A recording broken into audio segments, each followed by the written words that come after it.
Assalamualaikum warahmatullahi wabarakatuh. Selamat datang dalam paparan kami berjudul Strategi Kemitraan Pemerintah dan Badan Usaha atau KPBU dalam meningkatkan indeks integritas dan kualitas pendidikan. Kami beranggotakan ada 5 orang, saya Yudhistira Nugraha, kemudian ada Anang Ristanto, kemudian ada Muhammad Anis, Sri Wahyuni, dan Yudi Dharma. Tentu dalam konteks ini transformasi pendidikan Indonesia, kolaborasi lintas sektor dan juga beberapa faktor lainnya menjadi kunci utama dalam menjawab berbagai tantangan sistemik yang tidak bisa diselesaikan oleh pemerintah sendiri. Karena pendidikan bukan hanya tanggung jawab pemerintah, tapi juga merupakan gerakan kolaboratif bersama melalui partisipasi semesta. Bapak Ibu semuanya, pendidikan Indonesia saat ini menghadapi dua tantangan utama yang saling terkait. Yang pertama tentu kita bicara kualitas pendidikan yang belum selaras dengan kebutuhan dunia usaha dan industri, gitu ya. Kalau kita lihat kurikulum yang kerap berubah dan terlalu padat belum mampu mendorong pemikiran kritis, kemudian kreativitas, dan juga pembentukan karakter yang berintegritas.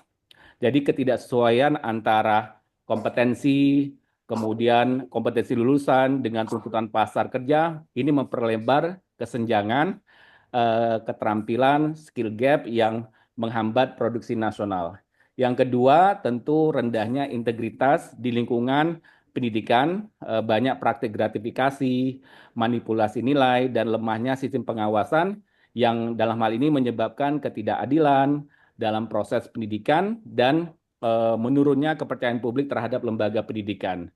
Kedua permasalahan ini tentunya ini bersifat sistemik dan tentu tidak dapat bisa diselesaikan oleh pemerintah sendiri. Diperlukan sebuah pendekatan yang kolaboratif melalui kemitraan dengan dunia usaha yang tidak hanya membawa sumber daya, tapi juga keahlian, teknologi, dan nilai profesionalisme dalam membangun sistem pendidikan yang tentu berkualitas dan berintegritas. Bapak Ibu semuanya, tentu peran KPBU, bagaimana peran KPBU dalam menyelesaikan masalah. Kemitraan pemerintah dan badan usaha atau KPDBU ini merupakan pendekatan strategis untuk menjawab tantangan kualitas dan integritas pendidikan secara simultan. Di satu sisi, kalau kita lihat bahwa KPDBU membuka ruang kolaborasi dalam pengembangan kurikulum, penyediaan pelatihan, dan juga pemanfaatan teknologi terkini agar pendidikan lebih relevan dalam kebutuhan dunia kerja. Di sisi lain, KPDBU juga dapat memperkuat tata kelola pendidikan melalui partisipasi semesta, baik itu sektor swasta, dalam membangun sistem audit, pelaporan, dan juga penguatan budaya integritas. Dengan memanfaatkan keunggulan dunia usaha tentunya baik itu dari sisi inovasi, kemudian efisiensi maupun akuntabilitas, KPDBU diharapkan menjadikan pendidikan ini sebagai sebuah ruang sinergi lintas sektor, kemudian bukan semata tanggung jawab pemerintah saja. Jadi ini merupakan bahwa KPDBU ini adalah salah satu bentuk dari partisipasi semesta. Sehingga dengan skema yang tepat, KPDBU diharapkan bukan hanya menjawab kekurangan pembiayaan, tapi juga menjadi instrumen transformasi sistem pendidikan menuju arah yang lebih adaptif, kolaboratif, dan juga berintegritas. Nah, tentu apa dari permasalahan itu solusi yang bisa kami tawarkan? Tentunya berdasarkan dua permasalahan utama yang telah kami identifikasi, yaitu belum sinkronnya kualitas pendidikan dengan kebutuhan dunia usaha dan rendahnya integritas tata kelola pendidikan. Kami mengusulkan 4 solusi strategis berbasis dengan skema KPDBU. Solusi ini diharapkannya untuk menjawab tantangan secara terintegrasi dari aspek hulu, misalnya dari kurikulum dengan pelatihan, hingga dari hilir, pengawasan dan pembentukan budaya dan karakter gitu. Pertama, tentu solusi yang kami usulkan terkait dengan co-creation gitu. Co-creation kurikulum dan magang terstruktur, di mana pemerintah dan dunia usaha menyusun bersama-sama kurikulum vokasional, dan program magang berbasis kebutuhan industri dan etika profesi. Yang kedua adalah Pusat Inovasi dan Pelatihan Digital. Nah, yang dikembangkan melalui KPDBU sebagai pusat pembelajaran teknologi masa depan. Hampir semua kita bicara AI, kemudian data science, dan juga teknologi hijau atau green technology. Ketiga, tentu berkaitan dengan sistem audit dan pelaporan terpadu. Gitu ya. Jadi ini bisa berupa platform digital yang merupakan hasil kerjasama antara pemerintah dan swasta untuk meningkatkan transparansi dan juga melakukan deteksi dini praktek yang tidak etis, praktek gratifikasi, korupsi di lingkungan satuan pendidikan dan sebagainya gitu. Dan yang terakhir keempat adalah program penguatan budaya integritas di sekolah atau di satuan pendidikan. Tentunya dengan melibatkan dunia usaha dalam edukasi karakter, pembentukan karakter, kemudian pelatihan guru, dan juga kampanye nilai-nilai anti korupsi. Harapannya dengan keempat solusi ini tidak hanya menjawab masalah teknis dan yang sifatnya struktural, tapi juga bisa memperkuat nilai-nilai dasar pendidikan yang berorientasi kepada relevansi, tanggung jawab, dan kolaborasi lintas sektor. Selanjutnya untuk slide berikutnya akan disampaikan oleh Mas Anang. Monggo Mas Anang.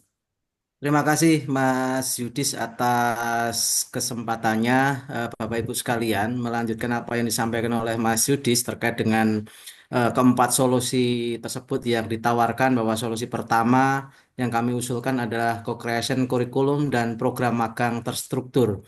Tantangan utama saat ini adalah kurikulum yang terlalu padat dan juga berubah-ubah, namun belum berhasil membekali peserta didik dengan keterampilan yang relevan dan juga nilai-nilai integritas. Melalui skema KPBU, pemerintah dan dunia usaha dapat bersama-sama menyusun kurikulum vokasional yang kontekstual dan juga adaptif terhadap kebutuhan industri, termasuk soft skill dan etika profesi. Dunia usaha tidak hanya menjadi penerima lulusan, tetapi ikut menentukan kompetensi yang dibutuhkan dan menyediakan ruang pembelajaran yang nyata melalui program magang terstruktur. Dalam hal ini, pemerintah berperan sebagai regulator, fasilitator, dan juga penjamin kualitas, sehingga kemitraan ini menghasilkan lulusan yang bukan hanya siap kerja, tetapi juga berintegritas dan adaptif terhadap perubahan dunia kerja. Selanjutnya, agar skema co-creation kurikulum dan magang terstruktur berhasil, terdapat sejumlah faktor kunci yang perlu dipenuhi. Yang pertama adalah kemitraan yang setara dan berkelanjutan antara pemerintah dan juga dunia usaha. Dunia usaha perlu terlibat secara aktif, bukan hanya sebagai pengguna lulusan, tetapi sebagai penyusun standar kompetensi dan penyedia pengalaman kerja langsung melalui magang. Yang kedua adalah kesesuaian kurikulum dengan kebutuhan real di dunia kerja. Kurikulum yang dirancang tentu harus responsif terhadap dinamika industri dan juga perkembangan teknologi, termasuk keterampilan abad 21 dan etika profesi. Yang ketiga adalah kapasitas pendidik dan juga asesor. Guru dan tenaga pengajar perlu juga dibekali pelatihan agar mampu menyampaikan materi berbasis industri dan juga memfasilitasi proses magang yang bermakna.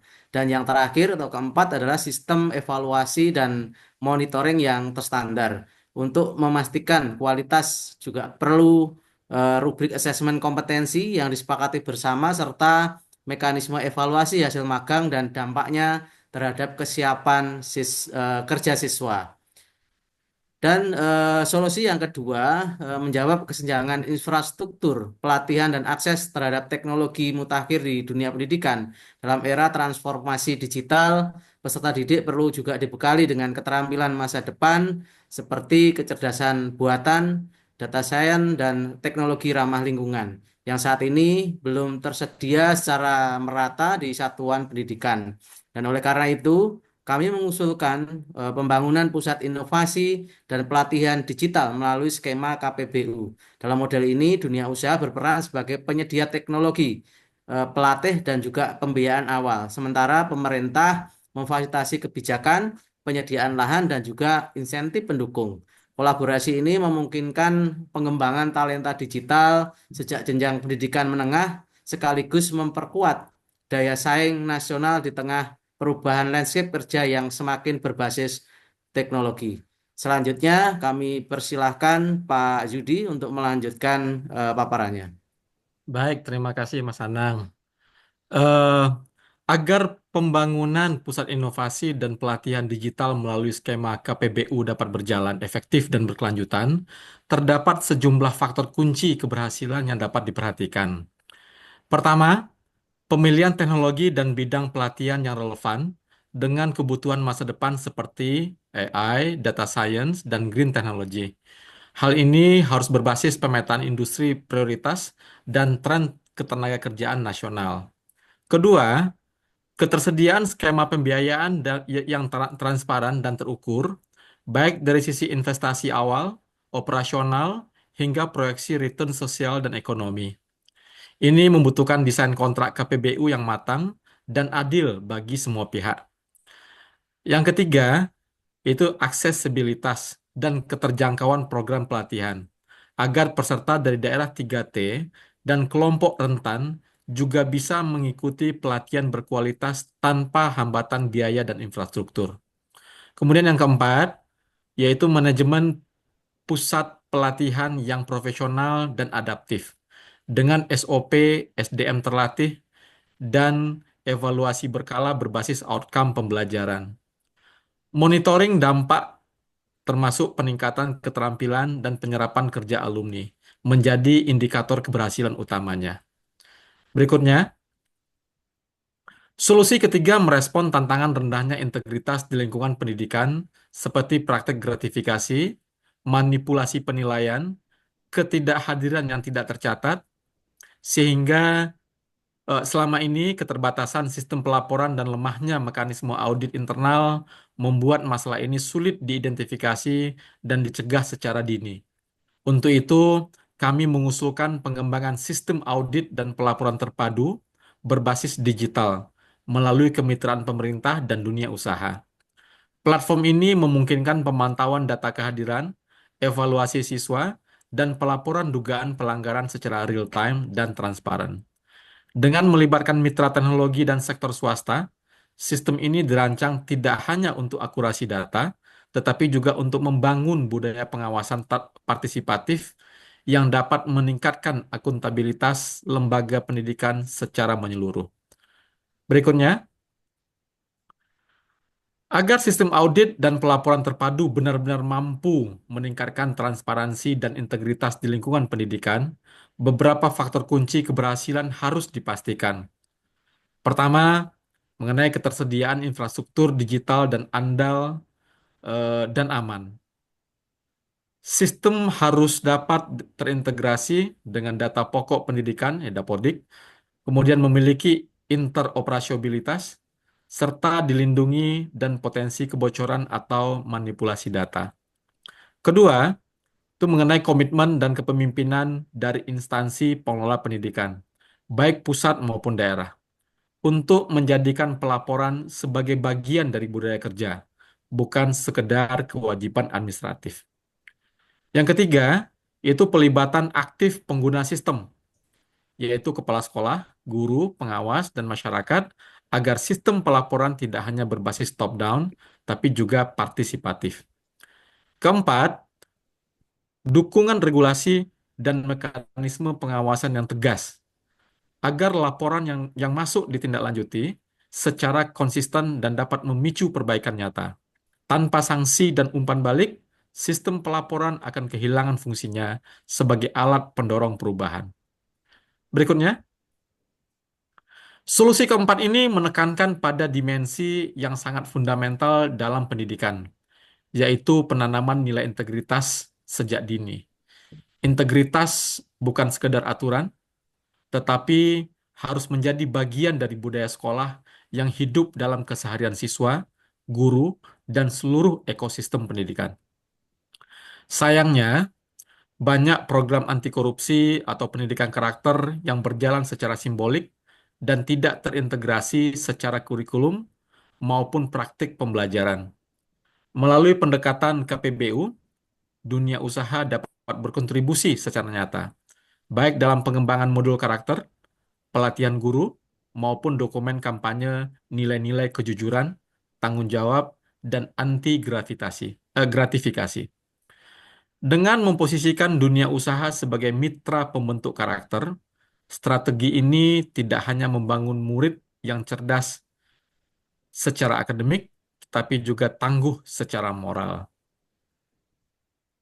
Berikutnya, sebelum dilanjutkan oleh rekan yang lain, itu penguatan budaya integritas di sekolah tidak dapat berjalan hanya melalui kegiatan seremonial atau kampanye sesaat.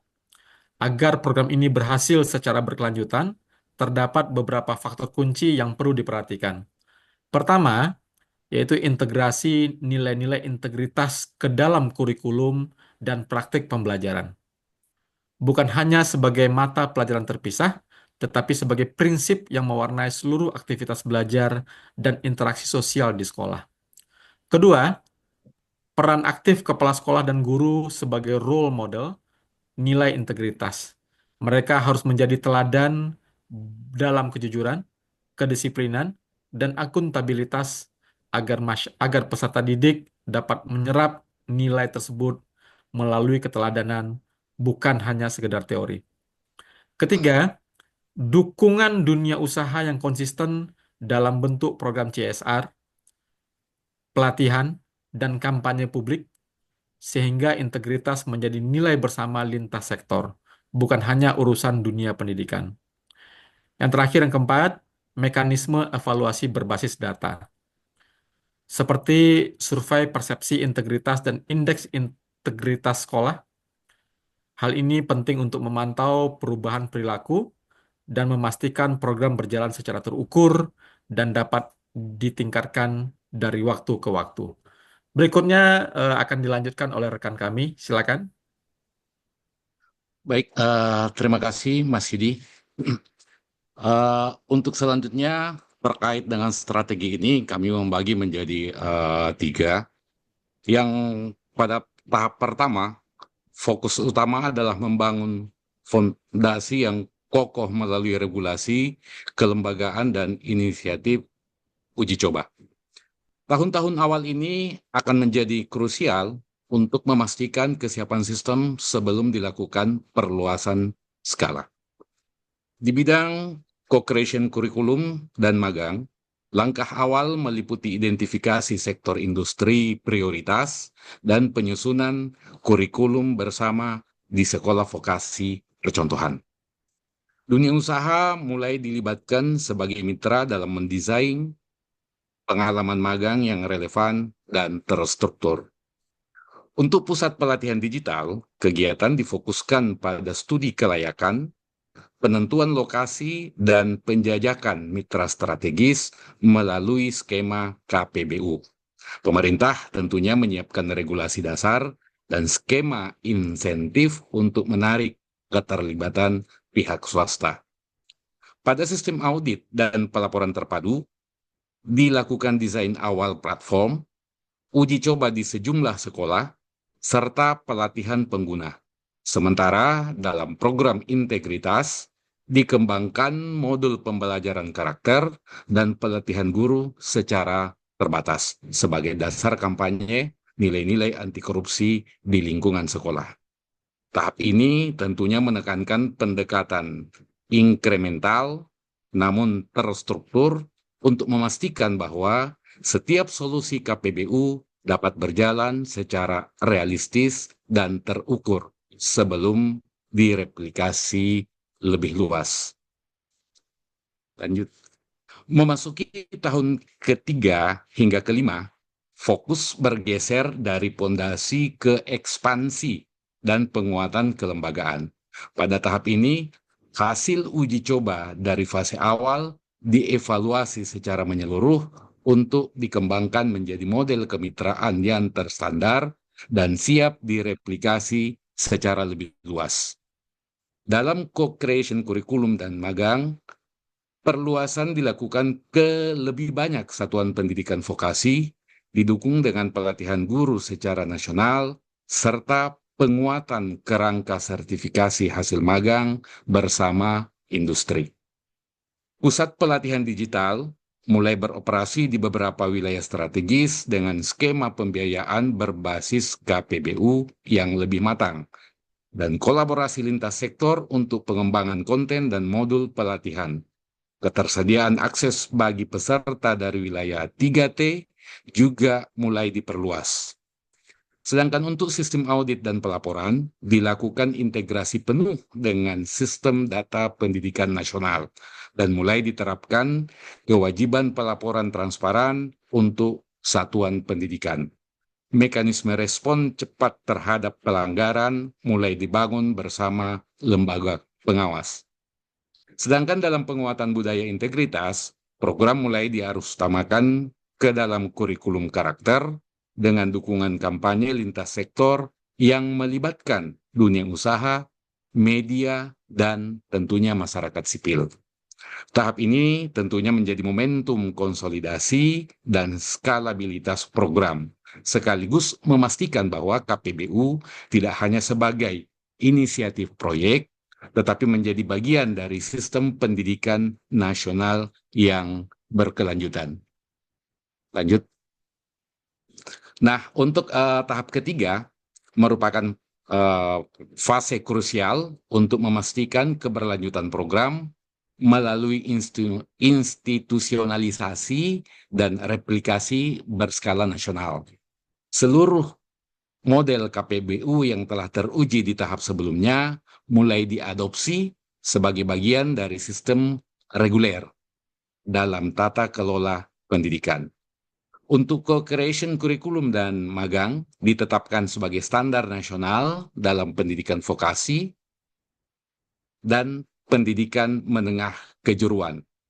Kementerian dan pemerintah daerah menjadikannya sebagai kebijakan tetap dengan insentif khusus untuk dunia usaha yang berkontribusi secara aktif. Pusat pelatihan digital direplikasi di berbagai wilayah melalui kemitraan multi-stakeholders, termasuk perguruan tinggi, industri lokal, dan pemerintah daerah. Infrastruktur pelatihan berbasis teknologi menjadi bagian dari ekosistem pendidikan daerah. Selanjutnya, sistem audit dan pelaporan terpadu menjadi sistem wajib nasional yang terintegrasi dengan sistem pengawasan internal dan eksternal pendidikan. Teknologi tentunya digunakan untuk membangun kepercayaan publik, mempercepat respon terhadap pelanggaran, dan menciptakan budaya akuntabilitas. Dalam penguatan integritas, pendekatan nilai dan karakter menjadi bagian yang tak terpisahkan dari seluruh jenjang pendidikan, didukung oleh dunia usaha, media, lembaga anti korupsi, dan masyarakat sipil secara terus-menerus. Tahap ini tentunya menandai pergeseran dari proyek berbasis kemitraan menjadi sistem pendidikan yang berbasis kolaborasi nasional, di mana KPBU tidak lagi dipandang sebagai alternatif, melainkan sebagai pilar utama transformasi pendidikan yang relevan, berkualitas, dan berintegritas. Selanjutnya, berdasarkan paparan tersebut, kami bisa menyusun rekomendasi atas tantangan dan peluang, serta solusi KPBU yang telah kami susun. Terdapat 5 rekomendasi kebijakan strategis yang perlu segera ditindaklanjuti untuk memperkuat kualitas dan integritas pendidikan melalui kemitraan yang berkelanjutan. Pertama, pemerintah perlu menetapkan KPBU sebagai bagian dari kebijakan strategis pendidikan nasional, khususnya untuk sektor vokasi, pelatihan digital, dan tata kelola pendidikan. Hal ini perlu dituangkan dalam regulasi formal seperti peraturan presiden atau peraturan menteri pendidikan. Kedua, membentuk unit fasilitasi KPBU sektor pendidikan di tingkat pusat dan daerah untuk memastikan bahwa proses perencanaan, pengadaan, pelaksanaan dan evaluasi berjalan secara profesional dan akuntabel. Ketiga, mengembangkan skema insentif fiskal dan non-fiskal bagi dunia usaha yang terlibat aktif dalam pendidikan, seperti pengurangan pajak untuk program CSR berbasis pendidikan, kemudahan birokrasi, atau bahkan pengakuan publik. Keempat, menerapkan standarisasi model kerjasama termasuk pedoman teknis co-creation kurikulum, skema BOT atau DBFO untuk pusat pelatihan, dan servis kontrak untuk platform audit pendidikan. Kelima, menyusun kerangka monitoring dan evaluasi lintas aktor yang mencakup indikator kualitas layanan, integritas, serta dampak sosial ekonomi dan implementasi KPBU di sektor pendidikan. Rekomendasi ini tentunya tidak hanya menata kerangka teknis, tetapi juga membangun kepercayaan dan kolaborasi lintas sektor sebagai pondasi transformasi pendidikan yang berkelanjutan. Itu selanjutnya kami persilakan Bu Sri Wahyuni. Baik, terima kasih Pak Anies. Kesimpulan strategis di sini yaitu untuk mendukung pelaksanaan strategi KPBU dalam meningkatkan kualitas dan integritas pendidikan, dibutuhkan serangkaian instrumen kebijakan dan operasional yang konkret, agar pelaksanaan tidak hanya berhenti di tataran ide, tetapi berjalan efektif di lapangan. Pertama, dibutuhkan payung hukum dalam bentuk peraturan presiden atau Permendikdasmen yang secara khusus mengatur skema KPBU sektor pendidikan, termasuk ruang lingkup, peran pemangku kepentingan, serta dan tata kelola akuntabilitasnya. Kedua, diperlukan pedoman teknis co-creation kurikulum dan program magang, agar sekolah dan dunia usaha memiliki rujukan bersama dalam menyusun, melaksanakan, dan mengevaluasi kurikulum vokasi yang adaptif terhadap kebutuhan industri. Ketiga, disusun model standar dokumen kerja sama KPBU seperti perjanjian BOT, DBFO, dan servis kontrak yang bisa diadopsi oleh berbagai daerah untuk mempermudah proses pengadaan dan negosiasi kerjasama. Keempat, dikembangkan platform digital audit dan pelaporan terpadu yang dapat terintegrasi dengan sistem data pendidikan nasional, serta dilengkapi mekanisme pengaduan publik dan sistem respon cepat. Kelima, diperlukan skema insentif dan panduan CSR pendidikan yang mendorong dunia usaha untuk terlibat aktif dengan kejelasan manfaat, pengakuan, dan dampaknya terhadap reputasi institusi swasta. Seluruh instrumen ini saling melengkapi dan menjadi fondasi penting agar implementasi KPBU tidak hanya legal dan sah, tetapi juga terstruktur, efisien, dan berdampak nyata. Penutup, kemitraan pemerintah dan badan usaha KPBU dalam pendidikan bukan sekedar alternatif pendanaan, melainkan pendekatan strategis untuk mengatasi tantangan triple gap, yaitu ketidaksesuaian kurikulum dengan dunia industri, kesenjangan infrastruktur pelatihan, dan ketiga adalah lemahnya budaya integritas di sekolah. 4 solusi KPBU yang kami tawarkan, co-creation, kurikulum, dan magang, pusat inovasi pelatihan digital, sistem audit terpadu, dan penguatan integritas di sekolah dirancang secara menyeluruh untuk menjawab tantangan tersebut dari hulu ke hilir. Agar strategi ini berhasil dibutuhkan regulasi yang kuat, perangkat kelembagaan yang responsif, dan tata kelola yang inklusif serta transparan, dunia usaha bukan lagi pihak luar, melainkan mitra strategis dalam mencetak generasi unggul dan berintegritas.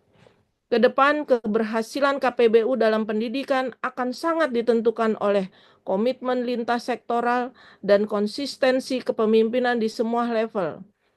Saatnya pemerintah, dunia usaha, dan masyarakat bergerak bersama menjadikan pendidikan bukan hanya urusan negara, tetapi tanggung jawab kolektif sebagai investasi untuk masa depan bangsa. Demikian paparan yang bisa kami sampaikan. Ya, Kita kembalikan lagi. Pak. terima kasih. Demikian paparan yang kami sampaikan. Tentunya dengan strategi kemitraan KPDBU, tentu harapannya bisa meningkatkan tadi ada indeks integritas dan juga kualitas pendidikan dalam mewujudkan pendidikan bermutu untuk semua dengan skema partisipasi semesta. Demikian kami sudahi. Assalamualaikum warahmatullahi wabarakatuh. Terima kasih.